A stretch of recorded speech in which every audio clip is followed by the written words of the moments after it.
back at Newcastle Fans TV. We're going to do the player ratings after Newcastle get a 1-1 draw after controversial circumstances. We'll talk about the review in a separate video, which Lee's going to do. This video is sponsored by OneFootball. Make sure you download the app. The link will be in the description. I'm sure I'll have all the stats about every single player, and then maybe a particular player we'll have to start with, Martin Dubravka. This is a very controversial one because me and Lee have got different opinions on Martin Dubravka and whether it's a foul or not. I think personally it's a foul, and I think that Bolly has got enough on him to give a foul. See, I don't think you can blame him a lot. But I think also you can blame if the referee doesn't give it at the same time and goes, oh, well, I can say why. So it's one of them, it's 50-50, but do you want me to rate him? I'll let you rate him and then we'll see. I think overall, I was a little bit worried when Wolves were having pepper shots just outside the box, the little grass cutters. Hold on to it, hold on to it. When he done that, he came for crosses, he done all of that well. Because I haven't looked at it properly back and we've only just came out the ground, and now you can't say behind him, though there is a ground behind her. I'm going to go on the benefit of you, and I'll probably score him a 7. That's more than I was going to give him. I was going to give him 6 just in case. But I'll go 7. It might not be his fault, but yeah. I've only seen it once. But I think he should be doing a lot better than that. But I'll go on the benefit of not seeing it again. Get your comments in. This will be really interesting. What do you think about Dubravka's performance today? I think he had a very good performance up until the last second. Let's see what you think. You should score him as well. I'll start with DeAndre Yedlin because I forgot about him last time. Defensively, first half, gave the ball away 3 or 4 times and looked really suspect. Going forward, you just want him to cross the ball properly. If he can cross the ball, he'd be a so much better fullback. I'm gonna give him a 5 out of 10. I'm gonna be slightly generous at that. I think he struggled massively at times, but I think 5 out of 10. First centre half, I'm gonna go with Fabian Schar. Oh, you're gonna pick Lascelles off me, aren't you? No. I think the 2 centre backs around Lascelles didn't justify themselves with much glory. A couple of the times he gave the ball away. I like still the fact that he brings the ball out, but not for me. I thought he was poor, but 6 out of 10. I'm being kind with him once more. I'm going to be very quick on Lejeune. I think it was very similar. Just didn't get a yellow card. 6 out of 10 for Lejeune. Jamaal Lascelles. Without a shadow of doubt, it would probably be his best game for. Well, that was like the Jamaal Lascelles of old. England call up, reckoning all of that.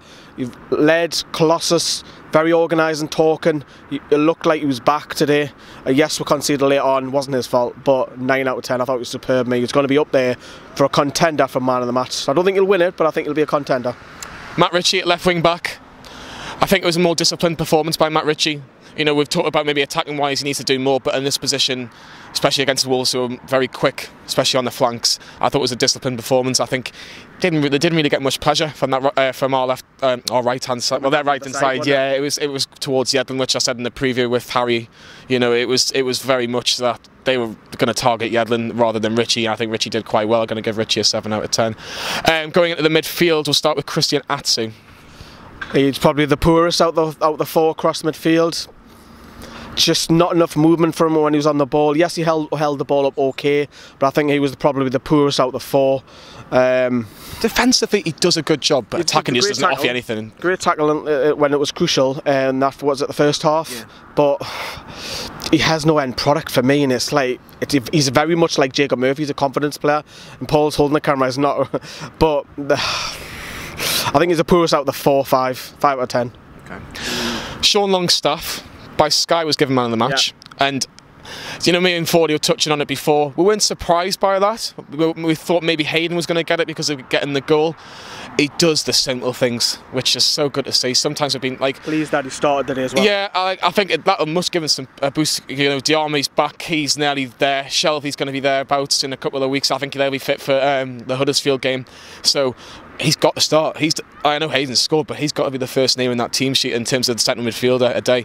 Keeps the ball really well. I'd just maybe like to see him go a little bit more forward. I think this time. That's what I said, didn't I? Just go a little bit forward, have that licence, but we can't in the system. No, but I think that'll come with time. I think he's under the right manager to get that guidance. I think at the time he needs to just work out how much time he's got on the ball and who he needs to pass it to and what direction. I think at the minute he's doing everything really well. I'm going to give Sean Longstaff a 9 out of 10. Talking about his partner in crime, Isaac Hayden, getting the goal. You know, I think just as good today. I think first of all, Patricio's got to be saving that. It's awful. I agree, massively. Oh, shocking goalkeeping from a European winner. Jesus, that was shocking. But the thing, Hayden, and he's been doing all right. We know that he wants away, but let's just put that to one side. I think our 2 centre midfielders once more got the better of you would class as better profiled midfielders, and we've seen it with Man City, we've seen it today. They're striking a bond, aren't they? Neves was quiet. So Dendoncker took off after an hour. I learned he was a Toon fan the day. 8 out of 10 I'll give Hayden. If Dendoncker wants to come to Newcastle in the future, by all means come down. I don't know if you're getting over Longstaff at the minute, but he's a very good player, I think. I'll mark Jose Perez. Quiet performance. I think Wolves did a job on him. I think it was quite a busy day. He linked up with Rondon in particular second half. He did, but I don't think he did a great deal, if I'm being brutally honest. Obviously, it's difficult away from home. He's going to get targeted, especially with the fact that Wolves have got 3 centre-halves. Leave one of them with Rondon, leave one a little bit more forward to stop Perez linking with him, and I thought Wolves did a pretty good job on him. Don't think he was the worst player. I think 6 out of 10 is probably a fair assessment. Salomon Rondon, what do you think of his performance, Lee? Because I think, again, it was a very physical battle, especially with Willy Bolly today. Well, he's playing against 3 centre-backs. Wolves playing a similar 3 at the back, weren't the centre-backs? Didn't get enough service here. I think he had 1 shot or 1 header off the top of my head.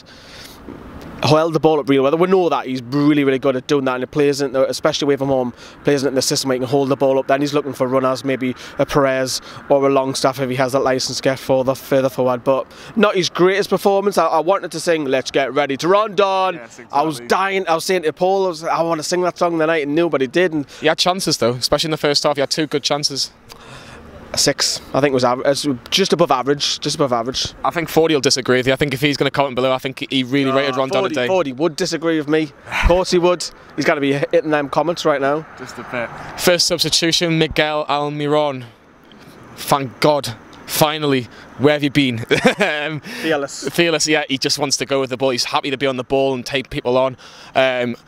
It's hard to really score him because he only played 20 minutes, but we have to score him, really. I'll give him a 6. I think that's a fair reflection. It was above average. And what I liked is seeing when he come back as well, helping Ritchie out was more than what Atsu did most of the game. Yeah, he's going to be one to watch, and I think I've probably been a little bit harsh on Atsu. A little bit, but do you know what? I think he has to start in front of Atsu against Huddersfield. We've paid all this money for him. He's got to start in the next 2 games. There'll be a lot of Atlanta fans tuning in tonight, wondering how he got on. No, I thought he did okay. I think it's tough to say after 20 minutes of football, but I think he did what we needed out of him. Yeah, very, very quick, like Paul's just saying on camera there. Mo Diarmi played about 10 minutes. Is it fair to rate? Non-applicable. No, non-applicable. Same with Javier Manquillo as well, non-applicable. Even though he had a great sliding challenge towards the end, which I have to mention. But finally, Rafa Benitez. Is that all you have about what else do you want me to give? Finally, Rafa Benitez. I thought his tactics were spot on, and I think he has to be looking at the referee. I thought the referee and the linesman and where the Newcastle fans were. I think it was shocking today, by the way. Not just for the last second decision. I was surprised at the lineup, but you look at them players who are out now. They probably didn't make it. Antonio Dubravka was a strange one. Dubravka, Key. They probably didn't make it, you know. So Dummett wasn't. Yeah. We thought Dummett might make it. It was a bit. Where are all these players? You know, they're not even on the subs bench, but. What can you do? You're playing against a side that go and spend the money, and I know it's a promoted side, but I think you set up well. The system works for us, so we're getting better results away, and we're slowly. I mean, if I said to you 4 points for 3 games, you would have took that in these 3 fixtures. So I'll score him a steady 7. I'd agree. I think 7 out of 10 is a fair reflection of Rafa Benitez because. You look at Man City, you look at Tottenham, look at Wolves. We could have got points in every single one of those games, and we have in 2 of them. Like obviously the Tottenham game, we were unlucky just with 1 mistake, but 4 points, especially with 2 away games like Tottenham and Wolves. Who's got the Tottenham and Wolves this season and like given them a right go and actually gone with it? This place has a much better atmosphere than Wembley. Just saying. I think that's a good way to end it. I think a lot of Wolves fans are like that as well. So like and comment. And see what you think of the scores. Do you agree? Do you think that Almiron has to start against Huddersfield and Burnley, 2 massive games which we'll touch on in the review very shortly? But please subscribe to Newcastle Fans TV. We want to try and hit 20,000 by the end of this year. You're aiming high, aren't you? Oh well, we've got to try and aim high. Newcastle can't, we can. 20,000 subscribers, see if we can get there before the end of the year, and we'll see you at the next video.